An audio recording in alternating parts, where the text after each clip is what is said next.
Allahu Akbar,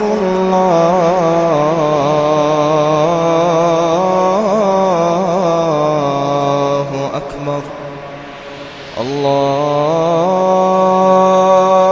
Akbar, Allahu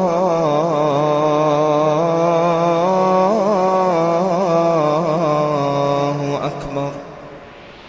لسوف أعود يا أمي أقبل رأسك الزاكي أبثك كل أشواقي وأرشف عطر يمناك أمرغ في ثرى قدميك خدي حين ألقاك أروي الترب من دمعي سرورا في محيط. بسم الله الرحمن الرحيم. الحمد لله رب العالمين وأفضل الصلاة وأتم التسليم على نبينا محمد وعلى آله وصحبه أجمعين. Gjitha falënderimet dhe lavdrimet I takojnë Allahut Azza wa Jall. Atë falenderojmë për ti falje dhe ndihmë kërkojmë. Salavatet, selamet ja dërgojmë Muhammedit sallallahu alaihi wasallam, familjes së tij, shokëve të tij dhe gjithë ata të cilët e ndjekin rrugën e tij deri në ditën e fundit. Vëllezërit e mi, obligim është që të kujdesemi për kohën. Obligim e kemi që të kujdesemi, do me thonë, për kohën, mos na shkojë koha kot. Pasi që do t'japim llogari para Allahu xhele xhelaluhu kohën se si e ke shfrytzu dhe ku e ke shfrytzu. Pejgamberi alayhis salam thot, dy gjëra shumë prej njerëzve I humbin. Dy gjëra, dy sende shumë prej njerëzve I humbin. Ajo është koha e lirë edhe shëndeti. Pasi që t'i shkon koha, ai bie pishmanit, mirë pa atëherë bëhet vonë. Atëherë nuk ka kohë mo që mu kthy edhe një herë. A e ke pa një plak I cili do me thonë I ka bë 60 vjet, thot edhe një herë t'i shakon I ri, kishe pa unë se çfarë kisha bë. Andaj, masi që ai nuk mundet me e kthy edhe një herë, ta kthejmë ne, ta shfrytëzojmë ne kohën, po ashtu edhe shëndetin, para se me na ardhë ndonjë smundje që vallahi ndoshta e bim shumë pishmani që nuk e kemi shfrytëzu kohën. Mirë po, ta shfrytëzojmë ne tash, po ashtu edhe shëndetin.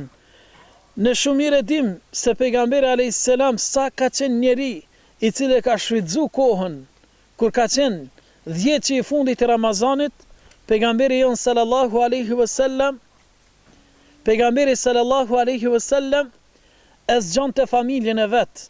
Aisha radiallahu anha e shtrengonte, do me thonë, rrypin dhe ju kthente ibadetit adhurimit Allahu xhele xhelaluhu në 10 e fundit të Ramazanit. Po ashtu pejgamberi alayhis salam ka thënë, la tazula qadama ibnu Adam yawm al-qiyamah. Nuk do të shpëtojnë këmbët e birit Ademit në ditën e gjykimit para se të jep llogari për 5 gjëra. Cilat janë ato? An umrihi fima afna. Rinin e tij, jetën e tij ku e ka shfrytzu. Vallë, mos e ka shfrytzu në harame. Vallë, mos e ka shfrytzu në drogë. Vallë, mos e ka shfrytzu në gjëra që Allahu xhaleshanuhu nuk është razi. Mos e ka shfrytzu rinin e tij që Allahu xhaleshanuhu është zemru me ta. Wa an shababihi fima afna, fima abla. Do me thonë, jetën e tij ku e ka qu, rinin e tij ku e ka shfrytzu, si e ka shfrytzu, edhe parat se si ka fitu. A I ka fitu me halal, a I ka fitu me haram, a I ka mashtru njerëzit, apo ja ka thënë të drejtën njerëzve. Çka ka bu me ato pare, ku I ka fitu dhe si ka fitu, dhe si ka shfrytzu ato parat, a I ka qu në për harame, a I ka qu në për bastore, a I ka qu mas femrave, mas alkoholit, apo mas drogës. Edhe pse I ki fitu ti me djersën tënde, mirë po ta kesh parasysh se ato keme dhënë llogari para Allahu xhele xhelaluhu. Wa fima anfaqa wa madha amila fima alim. Edhe fundit është se çka ke punu ti me atë që ke ditë. Ke ditë se namazi është obligim, a ke punu me ta? Ke ditë se zeqati është obligim, a e ke dhënë zeqatin? Ke ditë se agjerimi është obligim, a ke agjeru, ashtu sikur që shka thënë Allahu xhele xhelaluhu. Andaj të kemi kujdes vëllezërit e mi, se këto pyetjet do t'japim llogari para Allahu xhele xhelaluhu. Ndoshta sot nuk ta merr mendja, mirë po nesër kur do të dalim para Allahu xhele shanuhu, kemu çudit se Allahu xhele shanuhu ka me të pyet. Këto pyetjet që na ka tregu pejgamberi jon sallallahu alaihi wasallam ka me të pyet. Edhe kemë dhënë llogari, kemë ndeshku nëse nuk ke punu mirë, nëse nuk e ke shfrytzuar rinin ton, nëse nuk e ke shfrytzuar vitet e tua, nëse ke punu me haram, ke vjedh dhe ke mashtru, edhe diturin atë që ke dit, nëse nuk e ke shfrytzuar në vendin e duhur, do t'japish llogari para Allahu xhele xhelaluhu. Para se të bëhet vonë, t'i kthehemi Allahu xhele xhelaluhu. Para se të bëhet vonë, t'i kthehemi rrugës Allahu xhele xhelaluhu, të adhurojmë Allahun xhele shanuhu, t'i largohemi haramit dhe t'ja japim hakin çdo sendit. Andaj, prej dobive është që duhet të kujdesemi për kohën, mos ta shfrytëzojmë kohën tonë në vende që nuk është Allahu xhele xhelaluhu i kënaqur.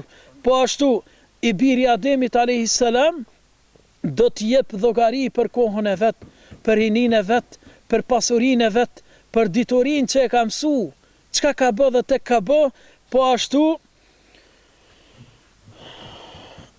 do t'jep llogari para Allahu xhele xhelaluhu pse rinin e ka çuar në vendin e jo të duhur, po ashtu do t'jep llogari para Allahu xhele xhelaluhu për shëndetin e vet.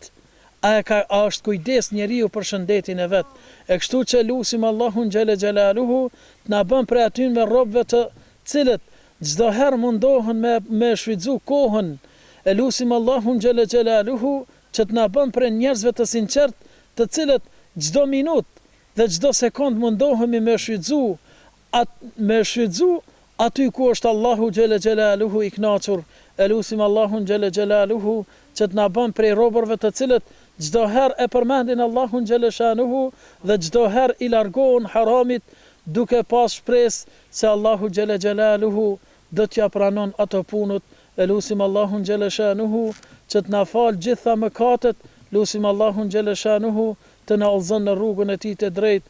أقول قولي هذا وأستغفر الله لي ولكم والحمد لله رب العالمين. رأسك الزاكي أبثك كل أشواقي وأرشف عطر يمناك أمرغ في ثرى قدميك خدي حين ألقاك